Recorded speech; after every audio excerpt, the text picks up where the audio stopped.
Hi guys, so welcome to Eva cooks. So ఈరోజు చూసుకున్నట్టయితే tiffin uttapam అనమాట.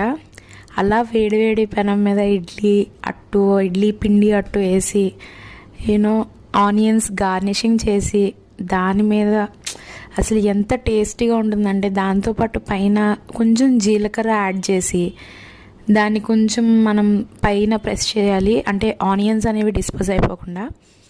చేశాక లైట్గా, అంటే ఎక్కువ మంట కాకుండా లైట్ మీడియం మంట కానీ లేకపోతే హై మంట పెట్టి మనం ఆయిల్ అనేది ఎడ్జెస్లో వేయడం బాగుంటుంది. ఎడ్జెస్లో వేసి బాగా క్రిస్పీగా అయ్యాక ఒక్క మంచి గుడ్ టర్న్ ఓవర్ ఇచ్చి దాంతోపాటు మంచి tasty and super coconut chutney, అంటే కొబ్బరికాయ చట్నీ వేసుకొని తింటే ఆహా ఏమి రుచి.